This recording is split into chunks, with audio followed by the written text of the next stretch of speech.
Hello, അപ്പോൾ ഇന്നത്തെ ഒരു സർപ്രൈസ് വീഡിയോ കണ്ടാലോ? നമുക്ക് കുറച്ച് ഐറ്റംസ് ഒക്കെ ഒരു ഗിഫ്റ്റ് ഹാമ്പറിൽ പാക്ക് ചെയ്യണമായിരുന്നു കേട്ടോ. ഇതെൻ്റെ ഫ്രണ്ട് തന്നിട്ടുള്ള ഓർഡറാണ്, ഹസ്ബൻഡിന് വേണ്ടിയിട്ടാണ്.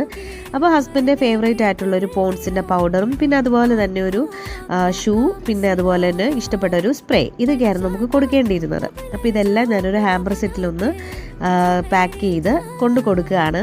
അപ്പോൾ ഇന്ന് തന്നെ നമുക്ക് വേറൊരു സർപ്രൈസ് വീഡിയോയും കൂടി ഉണ്ടായിരുന്നു. അപ്പോൾ അത് കഴിഞ്ഞിട്ടാണ് നമ്മളിത് കൊണ്ടു കൊടുക്കുന്നത്. അപ്പോൾ നമുക്ക് തന്നിരിക്കുന്ന കേക്ക് 1/2 kg ബ്ലാക്ക് ഫോറസ്റ്റ് കേക്കും കൂടി ആയിരുന്നു. അതും ഒന്ന് സെറ്റാക്കി കൊടുക്കുന്നുണ്ട്. അപ്പോൾ ടൈമൊക്കെ ആൾ പ്ലാൻ ചെയ്തിട്ട് നമ്മളെ വിളിച്ചതാണ്. ഹസ്ബൻഡിന് സർപ്രൈസ് ആയതുകൊണ്ട് ഹസ്ബൻഡ് കാര്യങ്ങളൊന്നും അറിയത്തില്ല. അപ്പോൾ നമ്മൾ നേരെ ആ ടൈമിൽ തന്നെ വീട്ടിലേക്ക് എത്തിയിട്ടുണ്ട്. അപ്പം വളരെ സന്തോഷമുണ്ട് നമുക്ക് ഈ ഓർഡർ തന്നതിൽ. സ്ഥിരമായിട്ട് നമ്മുടെ കേക്ക് വാങ്ങിക്കുന്ന എൻ്റെ ഫ്രണ്ട് കൂടിയാണിത്. അപ്പോൾ ഇതാ നമ്മളെല്ലാം സെറ്റ് ചെയ്ത് കൊടുത്തിട്ടുണ്ട് കേട്ടോ. അപ്പോൾ ഇത്രയേ ഉള്ളൂ. വീഡിയോ ഇഷ്ടപ്പെടുകയാണെങ്കിൽ ഉറപ്പായിട്ടും നിങ്ങൾക്ക് ആർക്കെങ്കിലും ഇങ്ങനെ ഒരു വീഡിയോ ചെയ്യണമെങ്കിൽ നമ്മളെ കോൺടാക്റ്റ് ചെയ്യാം. Thank you for watching.